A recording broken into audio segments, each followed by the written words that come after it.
Good evening. I'd like to call to order the May meeting of the Upper Island Township Stormwater Authority. I'd ask everyone to rise for the pledge of the flag. I pledge allegiance to the flag of the United States of America and to the republic for which it stands, one nation under God, indivisible, with liberty and justice for all.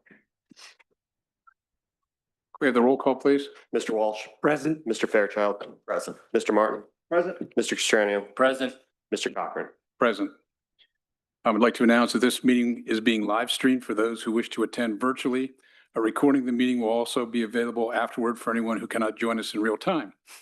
I don't have anyone wishing to speak in public comment, so we can move right on to the consent agenda. It consists of 3 items: the approval of the minutes of April 16th, consideration and approval of bills in the amount of $13,355.55, and consideration and approval of staff reports, which would be the township manager, the solicitor, and the engineer. Mr. Chairman, I move approval of the consent agenda. Second. We have a motion and a second. Any discussion? I had a question about one item. Sure. The report, I guess, complaints about stormwater issues that come to staff. It's 2239 Old Hollow Road.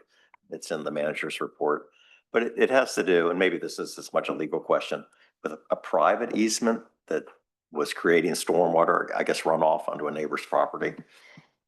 And we apparently, I guess, have no control, or when somebody sets up the private easement, there must be a reason. I just didn't understand how that process might work. I would need more information about the particulars, but Here's the wording. It says, after investigating the issue, it was found there was a private easement located at the back of these properties that appears to be designated for stormwater flow. Additionally, we determined that a previous property owner placed the landscaping directly within the flow path of water. Due to its location, there is nothing that can be done to prevent the landscaped area from being impacted by flow of water. It was suggested that, I guess, the homeowner can attempt to reinforce the landscaped area to prevent further damage, but a homeowner cannot increase stormwater flow onto surrounding properties. Right. Well, state law requires that can't happen. You need to continue water flow anyway, but most of the private stormwater easements are related to older developments prior to the township running easement, the stormwater system. Since they're private systems, they are managed privately. And sometimes over a course of many years, they get changed and redone. And those are usually, that requires a civil matter between you and your neighbor versus, the township being able to make a controlled change or improvement. So what is being noted in that memo is essentially that we investigated. There's nothing we can do about it. The neighbor needs to take it up with the other neighbor, and that is usually a civil matter, not a township matter. And who does the easement go to? Who does it, they create? Okay, not like the HOA, or there's no mention of an HOA. That's where I thought it may have been granted to. Okay. Yeah, I'm not criticizing. It's just like point of information of how it works in general. Because you obviously get the butt end of a lot of complaints. Probably you can't do much about it. On newer projects, so we require wording that the township has the right to come on the property if there's a stormwater easement on there, but I mean, older projects probably don't have that legal right. Right. And it's not, it doesn't come, actually, it surprisingly, it comes up more in, it doesn't come up that often when in non-development situations. It's more like the older developments where, the drainage is drawn on the map, but we don't own the drainage, and people have filled them in over the years and planted a tree or put a shed in it or something like that. And, there's nothing we can do about it at that point. We can encourage the current resident to make those improvements to allow water to keep traversing across their property as was designed. But a lot of times too, those systems were not designed to handle current stormwater loads. They're just kind of designed for, whatever was done in the 60s. So, but yeah, I think that's what that was related to. Well, thank you. Yep. yeah, and I was just going to add that there may be the landowners there may have private rights that they can enforce, but that's a private property matter, dispute. yeah. Any other questions? Hearing none, I'll call for a vote. Unless I hear a negative vote, I'll instruct the secretary to record the roll call as unanimous. That's unanimous. There is no new business on the agenda. Is there any old business that we need to take up? Nothing? If not, motion to adjourn is in order. So moved. Do we have a second? Second. Meeting adjourned.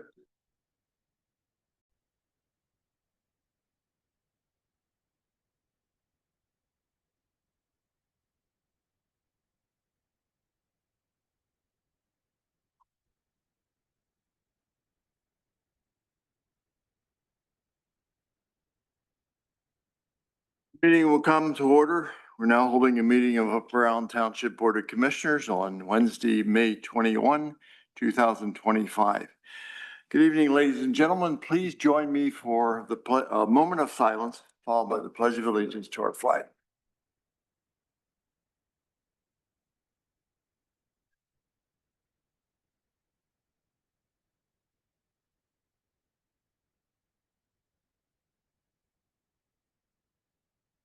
Allegiance to the flag of the United States of America and to the republic for which it stands, one nation, under God, indivisible, with liberty and justice for all.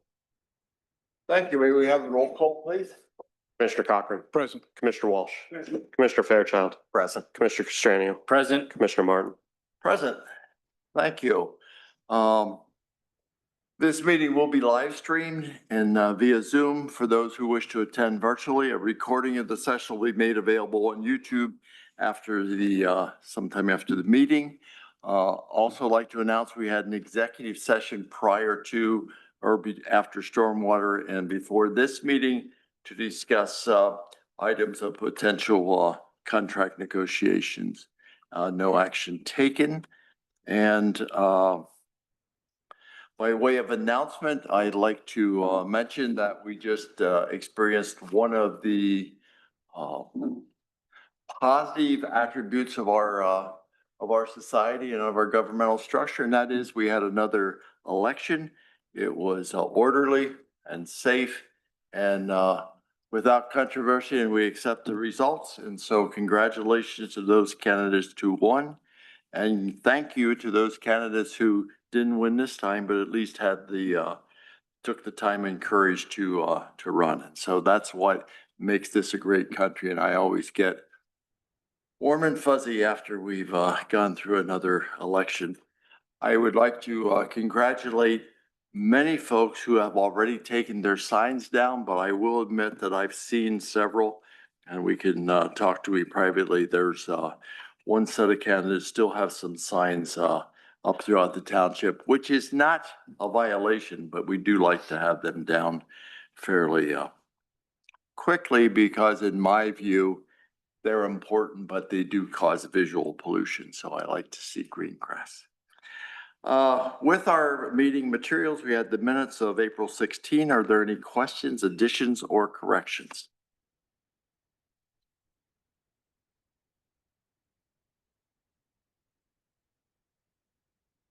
Hearing none, I'd entertain a motion. So moved. Second. Thank you. It's been moved in second. Any discussion? All in favor, aye? Opposed, no. Motion carried. Thank you, Alexis. I don't have the thing, but thank you. No one signed up to speak to an item that's not in the agenda. Thank you. We had our consent agenda considering or including staff reports and also bills to be paid in the amount of $595,273.40. Are there any comments or questions with respect to the reports? I have a question or comment on the fire department report. I noticed a fire call to Shippensburg Road. Was that helping to put out the Michaud State Forest fire last month? Yeah, that's correct. Our tanker went up there and we did 2 12-hour shifts up there, like 3 days apart, so. And how many individuals were involved? In that? I think both times the tanker went up with only just the driver. We were basically just shuttling water for them. Mhm. So- Well, yeah, it's nice to see that we participated in that. So thank you. Thank you. Any other questions? I had a comment on the engineer's report about green light bill, but we have been given an update. We can discuss that or mention that later, but that project is progressing, but not as quickly as we would like. To no fault of our staff or engineer, just that's a contractor issue. Any other comments? If not, I would accept the motion to adopt. So moved. Second. Been moved and seconded. Any discussion? All in favor, aye? Opposed, no. Motion carried. Thank you. Public safety. Oh, I thought you were doing the bills separately. Oh, I'm sorry. I didn't announce that, but if no one has an objection, let's I alter. just had a question. I'm good with approving them, but Oh, okay, sure. I'll be happy. Go I had sent ahead. it Go to ahead. Scott Go ahead. earlier. There was, what, $22,000 of benches for the parks, and I just wondered where they were going. Oh, sure. It's for 14 benches. 2 of those are ceremonial benches, the ones that people can purchase with names. So we'll be getting money back for those, about $5,000 of that.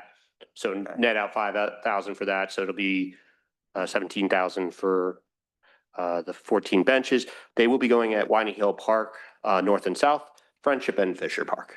Okay. And then the other one was the train viewing gazebo. Yes, the I gazebo couldn't quite is, remember if we put that out to bid or not, or what. no, it's a CoStarz project. It is a gazebo, excuse me, it's prefab and it's purchased through the CoStarz program. The remaining funds, which you know was a $50,000 budget, will be used for landscaping, benches that are within the gazebo as well as outside the gazebo, a small little fence that goes in to make sure you don't like walk forward. And then they're doing a little solar project so they can have the train radio broadcasting out there as well as a security dusk to dawn light. Mhm. That'll be interesting. Curiously, where is the nearest other train viewing in the region? I want to say Newville. Okay. What I want to say, or Shippensburg, somewhere Yeah, down so it's that not- way. Feels like it should be one of those Yeah, two. There's not- And then as a separate note, we are still investigating the little train station ticket thing that's up in Oh, Carlisle. neat. Oh, good. Is there something up along the Susquehanna up in NOLA? Oh, I yeah. think there's one yeah, up there too. Yeah. Is that what it's Cove? Yeah. Up in So- Burton County. Yes. But, well, it's kind of neat. Yeah. Upper Island's always on the move. I love it. Any other questions? If not, Chief Schomburger? I thought you had the mic on, so that's why I called on you. We're good. Last month, we had 62 incidents and average turnout of 7.15. We're 84 calls ahead of what we were last year at the same time. So things are still picking up. June 7th is our next barbecue, so make sure you come out and get some good barbecue. And then I'd like to also give my crew kudos on May 12th. We had somebody stuck on the side of the water tank down off of Hawthorne, and they were about 60 feet up. And my crew, along with crew from Mechanicsburg, Harrisburg sent out their special operations unit, and the New Cumberland Army Depot sent out their special operations unit, and we got the guy down successfully and recovering well, so. Great. Is that a worker or was it someone? that's- Yeah, it was a worker. It was his first day on the job, and they were spraying zinc paint, and he got hot and took his respirator off and went downhill from there. Oh, man. And I have another question for you, if I could. Any idea why the increase in the number of calls? Is there a certain type of call we're getting more of, just calls in general? We're actually getting more actual fire type calls than we've ever ran before. Before it was a lot of automatic alarm stuff like that. Now it's actually fire. Any number of things. We had a lost kayaker last night in the Yellow Breaches. Mhm. So I mean, it's a whole array of different calls. Generally, when you have increase in activity, you consider that growth, and that's a good thing. I will say that when your numbers increase, that's not necessarily positive because we don't like emergency incidents, but again, we're very pleased that you guys and gals are willing to serve the community, and it's all on a volunteer basis. And so continue to thank our staff for that. Yeah, I think the whole way across the board, everything's increasing because I know talking to the people from Penn State EMS, their call volume has increased too as well. So I think it's a little bit of everything. All right. Well, and now people are out and about more in post-COVID, and it's, people are busy and outdoors, which is a positive thing. Well, an aging population, they're going to see more calls as we get older. Yep. Who's getting older? Yeah. Okay. Chief Parsons? Thank you. Yes, we currently have 3 additional officers receiving crisis intervention training this week. So a large majority of our officers are trained, have the week-long training with that. Additionally, with the summer approaching, our officers will be doing extra patrols in our parks. And just encourage people to call us at the time should they observe anything, and so we can respond immediately and assess the situation. So other than that, that's all I have. That's one of the things I noted in your staff report is the number of people that adults are in our parks after dark or after they're closed. So I don't know. We'll have to, we should have more alternative activities. Do you know if there's a schedule for McCormick Park in terms of patrolling that area, or is it still when you can shake somebody loose, basically? I have a directive out for officers to do regular routine patrols along the Yellow Breaches parks during the summertime when we get the most people out. So just increase our presence and just letting we're around, and so. Great. Thank you. All right, if there's nothing else for public safety, planning and zoning, and Jen? Yes, so we just put on the agenda about a verbal update. There is a zoning video out on the website that we were asked to put together. So that has been made available, and it's on the community development page, I believe at the bottom of the page. And then there's a brief news announcement with a link to it as well. And I think it was pushed out on the Facebook page as well. Is that correct, Tim? Yeah. Okay.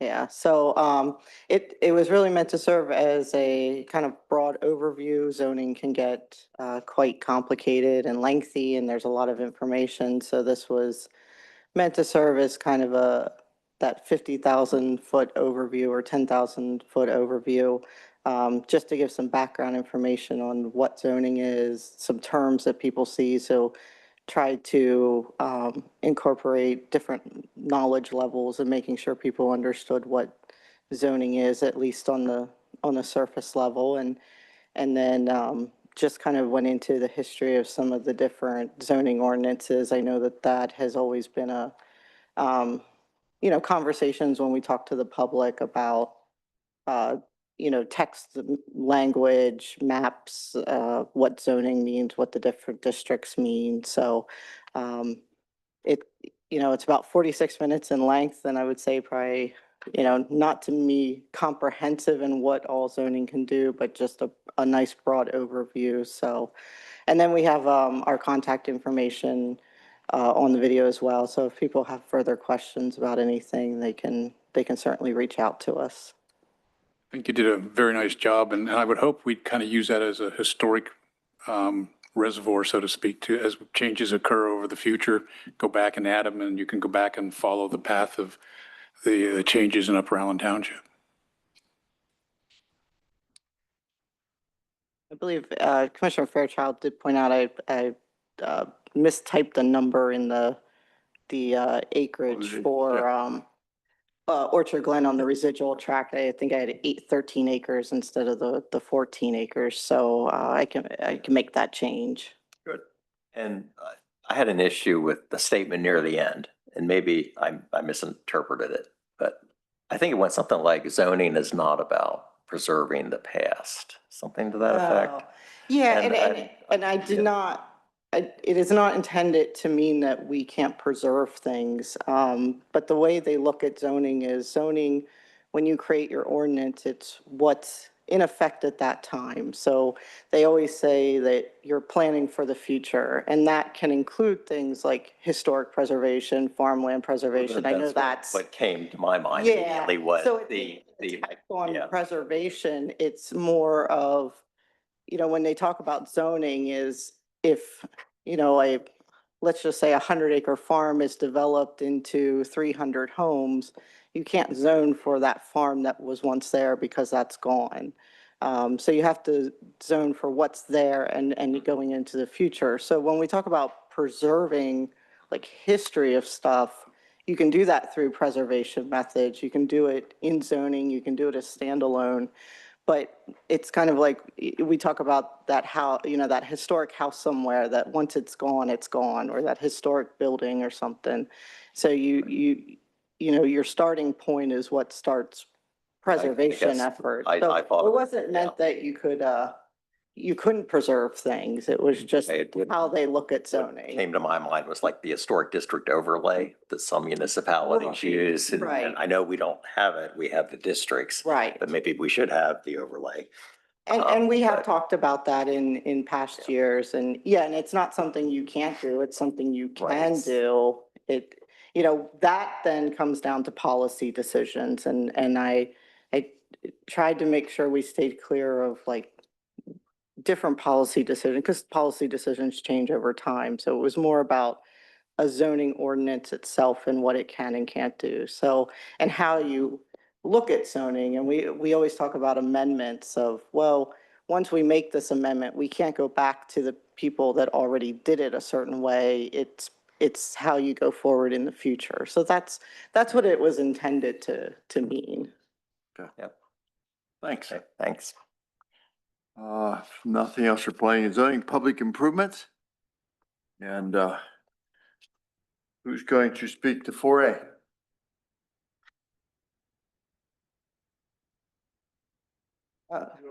Yes. Well, I know, I wanted to give you the opportunity to share the good news, Scott.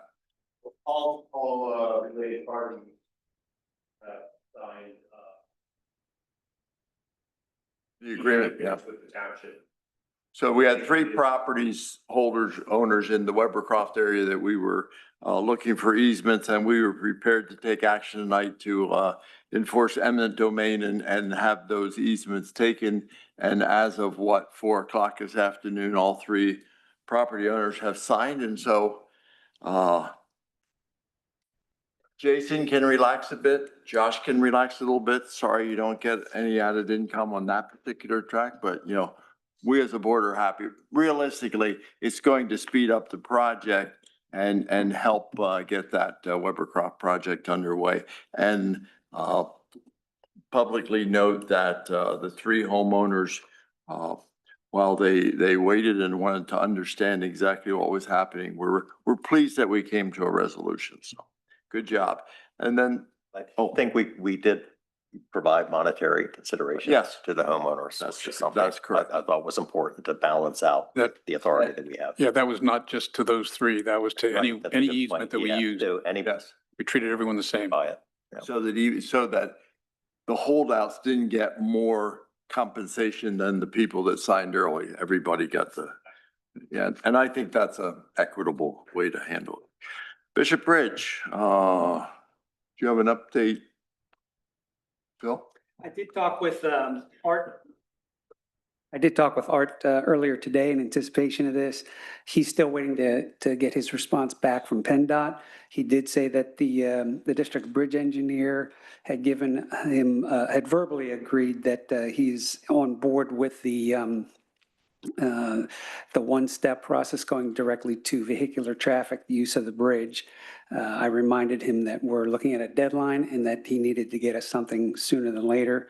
But that's really all he had to report at this point. He's got calls in to PennDOT to kind of get them to respond as quickly as possible. Thanks. Anything else in public improvement?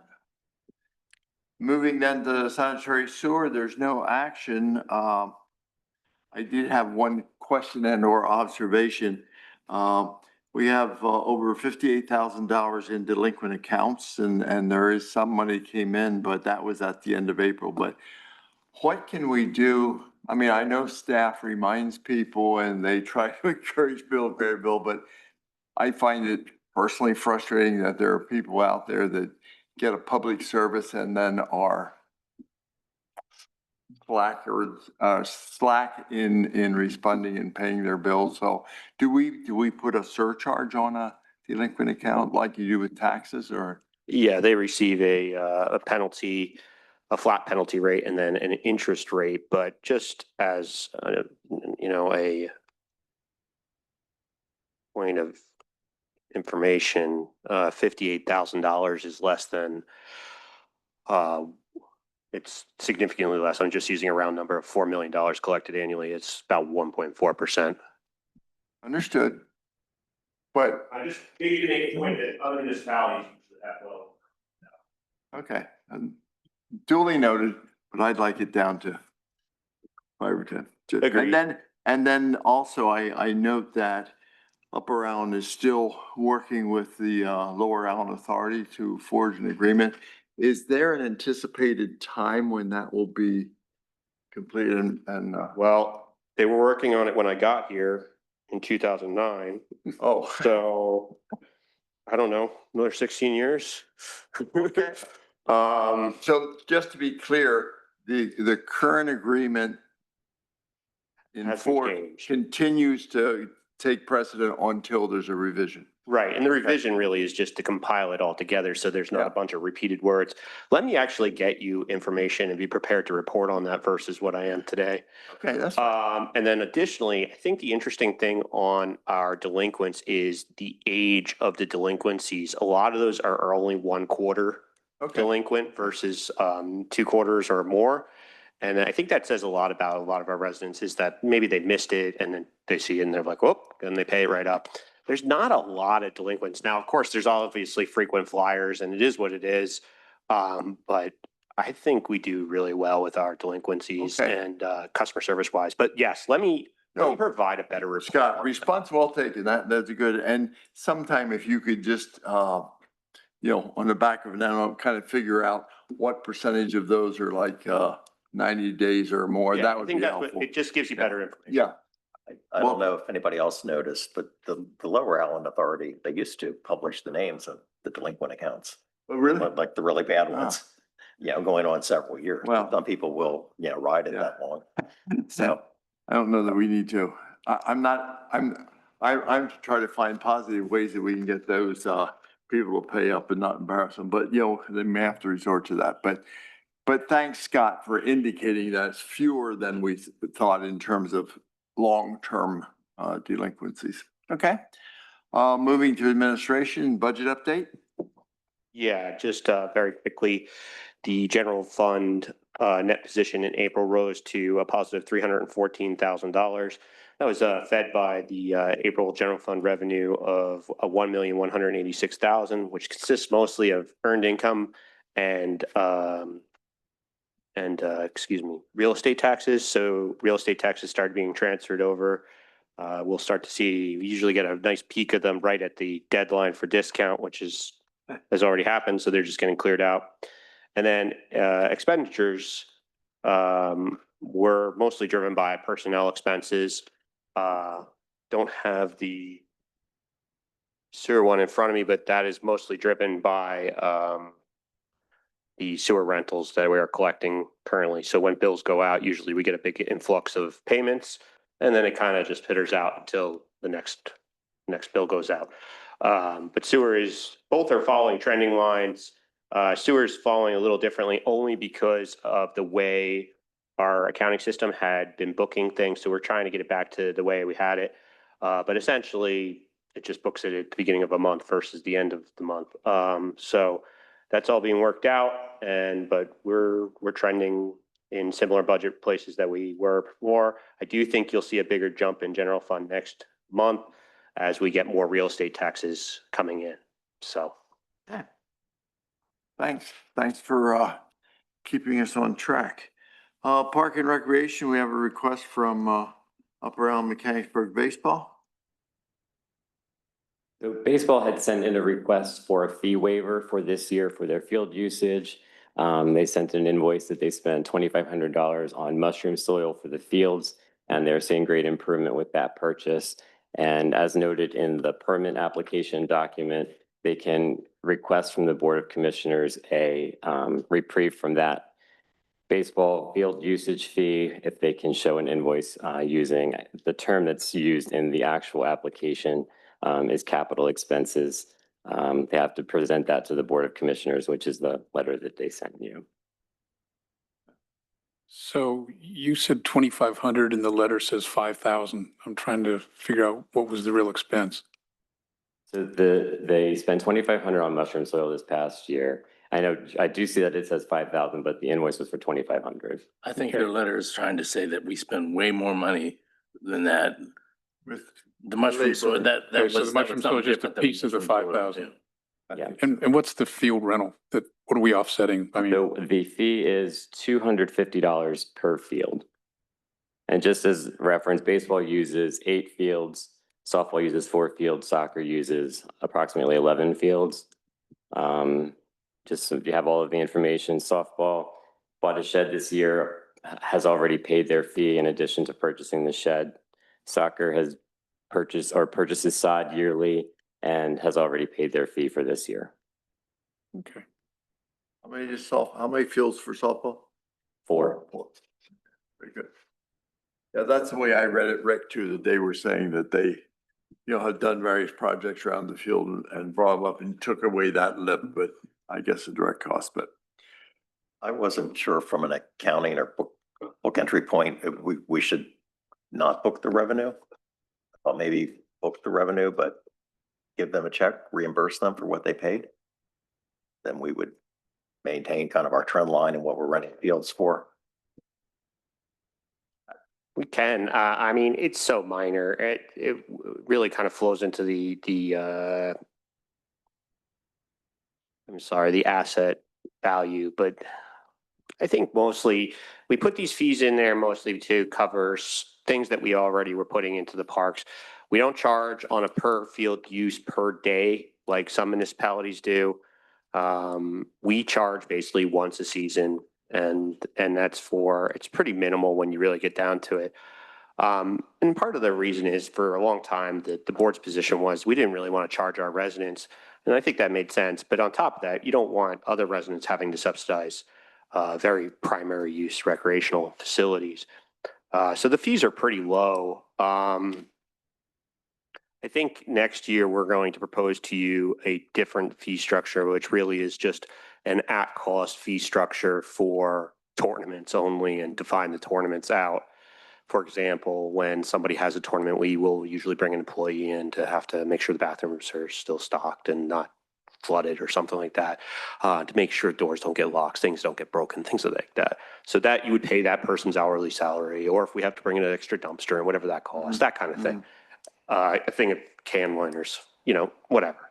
And we can itemize that out and have a real, cost back and forth versus more of a subjective, which is, it's the township's always going to do more maintenance to these fields than we're ever going to charge. But then on top of that, you have the associations, contributing assets or materials that are now higher than what they're saying they're being charged, and they feel they should be offset on that. So, I just, if I was going to provide any advice, it would just be that if you are mindful of this, just be mindful that you probably will receive requests from the other organizations and that you just look at them the same way.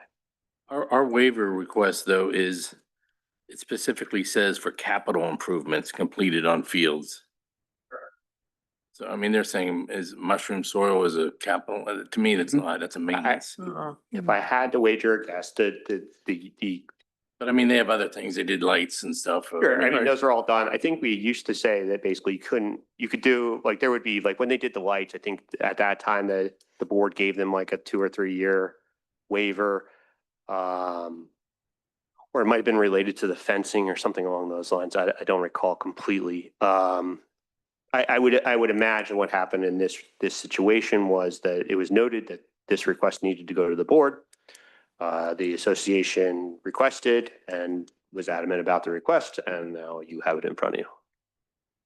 Yeah, I think the capital the term capital is put in there to show a difference between routine field maintenance that everybody's expected to do and things that are extraordinary. Well, and So, this was specifically to try to take away that safety right. concern with the lip, but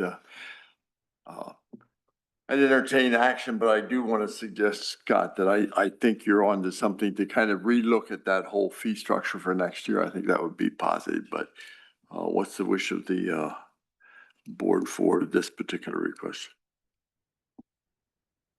I move approval.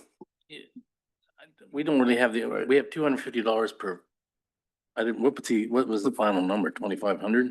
Per field per year. Okay. You want to do it on that one? Yeah, so they've got 6 fields, right? They have 8. 8, so it's $2,000. I'll second. Been moved in second, discussion? All in favor, aye? Aye. Opposed, no. Motion carried. Grantham Pond. Okay, so as we begin to move forward with the Grantham Pond and Park project, we put out to bid, we received 3 bids. Bids were opened. The lowest bidder was Kinsley Construction for $740,700. And this is for part 1 of the project, which is going to focus on the pond dredging and rehabilitation.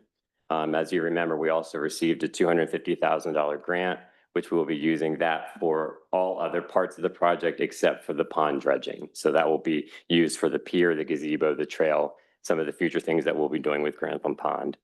So we're looking for authorization for the township officials to be able to award the bid to Kinsley Construction for $740,700.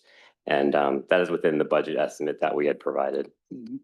Well, it's, and we might note that the next lowest bid was $1,033,000. So this is substantially lower. Just for clarity's sake, the budget contains $1,048,000. So we budgeted the amount to complete the whole project. And we're spending a portion of it this year and the rest is in next year's budget. That's correct. Okay. So there was also a DCNR grant shown in the budget for 250,000. I didn't know how that relates to grant. Yep, so that grant money is going to be used for everything except for the pond dredging. So when we get to the gazebo, the pier, the trail, that's what that grant is for. That will offset some of that cost then. So, I mean, both grants are $500,000. We have 1 grant, just the 1 grant. We just got 1 grant. Okay, I don't know if Scott looked at, they're 2 line items in the budget. There was an anticipated grant there and we were going to hit the ground running kind of a thing. So we put both grants in revenue. Then we did note during the budget process that it's possible we wouldn't receive the secondary grant or the other one. During the budget process, we actually received the first one and that was included, and the secondary one was DCD, which was not awarded until the end of the year after the budget process. So we included that. So that was the way that went down. Trying to think. And yeah, we did budget for the whole year, the whole project. The project needed to be split because of permitting and the way that the pond needed to be done. So that's what that's doing there too. So that's where it's at. And then the board will have discretion on if they want to go forward more than the pond and things of that nature. But it'll ultimately be 500,000 or 250? No, it's only the 250. We weren't awarded the secondary grant. We just don't remove it from the budget after it's there. It's just no revenue for it. Any other questions? I'll move that we authorize appropriate township officials to award the bid to Kinsley Construction for $740,700 for the Grantham Pond Park Improvement Project. Is there a second? Second. Been moved in second. Any discussion? Comments from the audience? All in favor, aye? Aye. Opposed, no. Motion carried. Thank you. Move ahead. Do you have anything else for Park and Rec? Just a reminder that the next Park and Rec meeting is next Wednesday at 6:30. And since you're very, very active, you and Alexis, on the 175th celebration, that's kind of like rec and outside stuff. Do you want to just mention again that we're doing all kinds of exciting things? Sure. We have a whole year-long event schedule planned. You can check out the website for all of the specific events. We already had 3 speakers, which have turned out great. We are selling our 175th commemorative blanket. It's a limited edition, so get yours quickly. You can check that out online.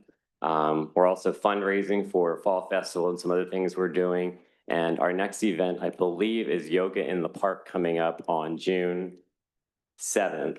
And that information is also on the website and Facebook. So keep checking out all of that information as we continue to add events for the rest of the year. And how many, we're looking for 175 residents to donate $175. How many have we had so far? Off the top of my head, a handful. We have a lot of businesses have so far donated, so Correct. it would be great to see some residents start stepping in as well. Great. Good move. Now the township knows we broadcast it, so. Well, thanks both Tim and Alexis, and you'll continue. It's not nearly over, it's just beginning, but we're making great progress. If there's nothing else for Park and Rec, any update from the solicitor? Tax collection, I don't think so, Scott, right? COG, we had a meeting scheduled for Monday night that was canceled because our executive director was stuck in Des Moines, Iowa, of all places, and didn't get home. He was supposed to get home on Sunday, got home actually about noon today, so air travel is sporadic. MAB, I don't think you've met since last meeting, and State Association, I'm not aware of anything. Anything else for the good of the order or any public comment? Wow, we already had an executive session, so with any kind of luck, I would entertain a motion to adjourn. So moved? Second. It's been moved to second. All in favor, aye? Aye. Opposed, no. Motion carried. Thank you, ladies and gentlemen. Thanks for coming. Have a good evening and enjoy the rest of this rainy evening. In April, we complained that it was too dry, and now we're on the verge of complaining it's too wet.